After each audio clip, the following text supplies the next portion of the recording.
বিসমিল্লাহির রহমানির রহিম। আসসালামু আলাইকুম। দেশ এবং দেশের বাইরে যে যেখান থেকে আজকে আমার ভিডিওটি দেখছেন আশা করি আল্লাহর রহমতে সবাই ভালো আছেন। আলহামদুলিল্লাহ আমরাও ভালো আছি। আজ আমি আরেকটি রেসিপি নিয়ে আপনাদের মাঝে হাজির হয়ে গিয়েছি। আর আজকের রেসিপিটি হচ্ছে খুবই মজাদার ডাল ভর্তার একটি রেসিপি। তো ডাল ভর্তা করার জন্য এখানে আমি মসুর ডালটা ভালোভাবে ধুয়ে নিয়েছি। তো এখন মসুর ডালটা সিদ্ধ করে নেব। তো তার জন্য চুলাতে বসিয়ে দিয়েছি। আর এখানে আমি পরিমাণ মতো লবণ দিয়ে দিচ্ছি, তাতে করে ডালটা সহজেই সিদ্ধ হয়ে যাবে লবণটা দেওয়ার কারণে।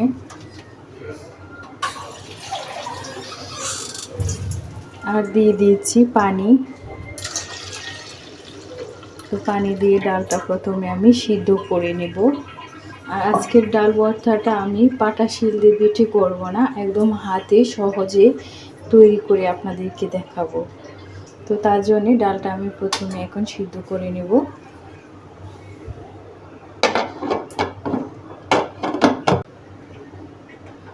ঢাকনা দিয়ে ঢেকে দিয়েছি, তাতে করে খুবই অল্প সময়ের মধ্যে ডালটা সিদ্ধ হয়ে যাবে।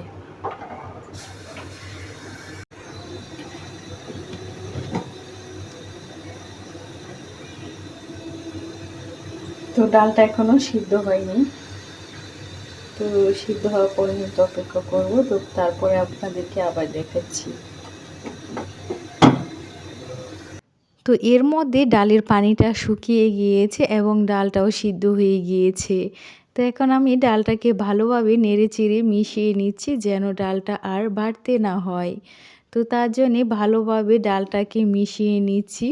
তো দেখতেই পাচ্ছেন এভাবে ডালটাকে মিশিয়ে নিলে ডালটা আর পাটা শিল দিয়ে বাটতে হয় না, হাতেই খুবই সহজে ডাল ভর্তাটা তৈরি করা যায়। তো তার জন্যে আমি এখন ডালের পানিটা, বাকি যে পানিটা ছিল সেটাও আমি এভাবে নেড়ে ছেড়ে একদম শুকিয়ে নিব চুলার জাল করে। তো এভাবে শুকিয়ে নিলে খুবই টেস্ট হয় ডাল ভর্তাটা খেতে। আর যখন ডালটা আঠালো ভাব হয়ে আসবে তখন চুলা থেকে আমি ডালটাকে নামিয়ে নিব। তো দেখতেই পাচ্ছেন এর মধ্যে ডালটা আঠালো হয়ে গিয়েছে। তো এই পর্যায়ে আমি চুলা থেকে এখন ডালটা নামিয়ে নিব।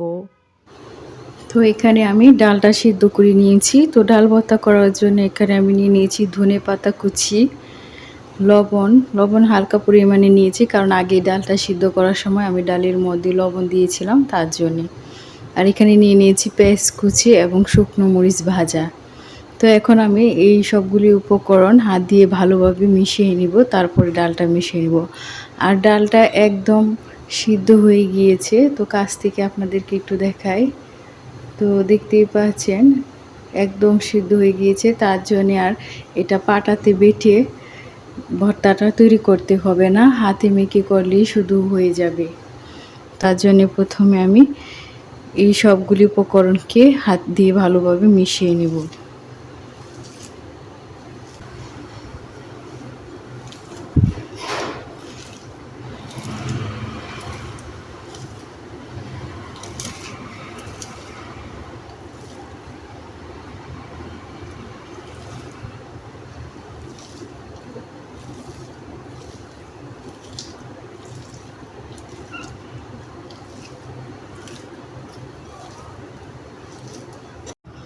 তো হাত দিয়ে সবগুলো উপকরণকে মিশিয়ে নিয়েছি। এখন ডালটা এর মধ্যে দিয়ে দিব, যে ডালটা আগে থেকে সিদ্ধ করে রেখেছিলাম, দিয়ে ডালের সঙ্গে সবগুলি উপকরণ ভালোভাবে মিশিয়ে নিব।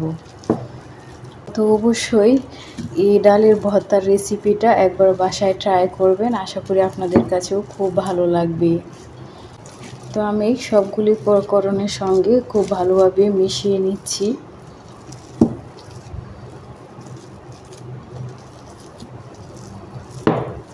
তো মেশানো হয়ে গেছে। এখন আমি এর মধ্যে দিয়ে দিব সরিষার তেল।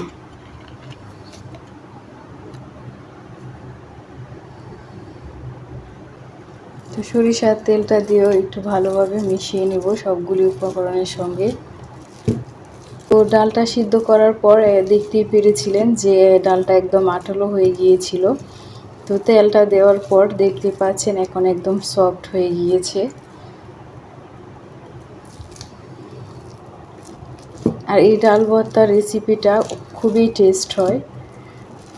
তো অবশ্যই এটা ধনেপাতা এবং শুকনো মরিচ দিয়ে করবেন। শুকনো মরিচ এবং ধনেপাতা দিয়ে এই ডাল ভর্তাটা করে খেতে খুবই ভালো লাগে। তো তৈরি হয়ে গিয়েছে মজাদার ডাল ভর্তার রেসিপিটা। তো এটা বাটাবাটি ঝামেলা ছাড়াই খুব সহজে তৈরি করে দেখানোর চেষ্টা করেছি। তো এই ভর্তা রেসিপিটা যদি আপনাদের কাছে ভালো লেগে থাকে তাহলে প্লিজ একটি লাইক এবং সাবস্ক্রাইব করবেন। আর কমেন্ট বক্সে অবশ্যই আপনাদের মূল্যবান মতামতটি জানিয়ে আমার পাশেই থাকবেন। তো আজ ভিডিওটি এখানেই শেষ করছি। সবাই ভালো থাকবেন, সুস্থ থাকবেন এবং আমাদের জন্যও দোয়া করবেন। আল্লাহ হাফেজ।